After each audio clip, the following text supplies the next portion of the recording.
A deeply divided House passing the Senate's version of President Trump's mega bill. Nobody said it would be easy, but you know what? We didn't come here to do easy things.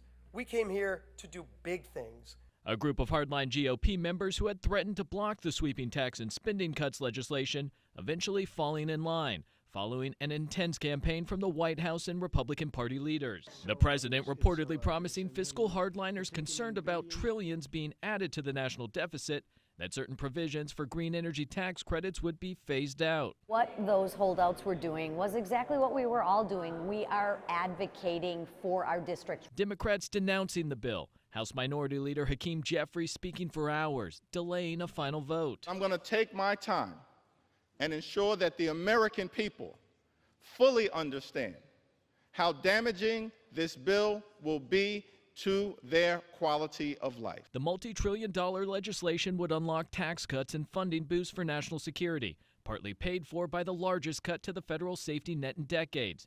Tax breaks and changes to the tax code could benefit corporate America, manufacturers, and high-income Americans, while low-income Americans could be worse off due to the bill's historic cuts to Medicaid and food stamps. A ripple effect could also hit the healthcare system, especially rural hospitals, and roughly $3.4 trillion is also projected to be added to the deficit over the next decade. In Washington, Michael Yoshida reporting. We saw a parade of lawmakers coming to the West Wing here Wednesday, and they were representing different views of the Republican opposition. There were some centrist Republicans concerned about the impact that this bill will have on Medicaid. You also had some of the fiscal hawks concerned about the bill's dramatic increase on the deficit. And here's some of what's in the bill. It extends President Trump's 2017 tax cuts, places stronger work requirements for people to receive Medicaid and SNAP benefits, raises the state and local tax deduction cap and the child tax credit, and allows for tax deductions on tips, overtime, and car loans while providing more funding for defense and immigration enforcement. And this morning we heard from one of the former holdouts, Ralph Norman, who described the conversations between the president and the fiscal hawks. Norman says that essentially Trump made a commitment to them that he would use executive authority to try and enforce some of the phased-out provisions of this bill when it comes to clean energy subsidies.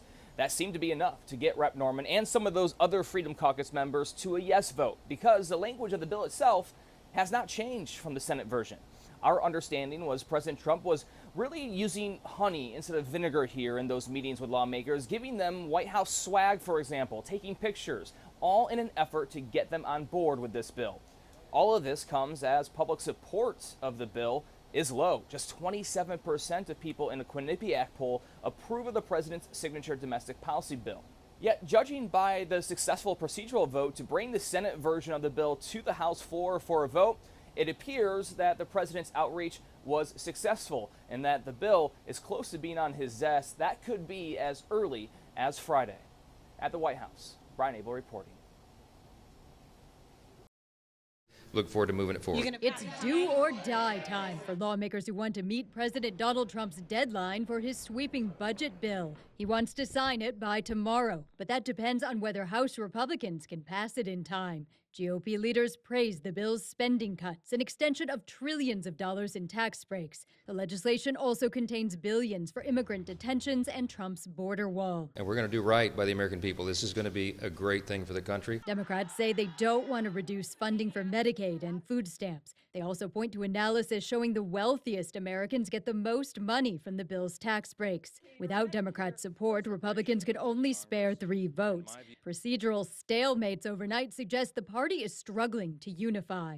Mr. Speaker, my understanding is that House Republicans have kept this vote open longer than any other Congress in the history of the House of Representatives. Most reluctant Republicans say they worry the bill could add trillions to the national debt. Some have expressed concerns about cuts to Medicaid.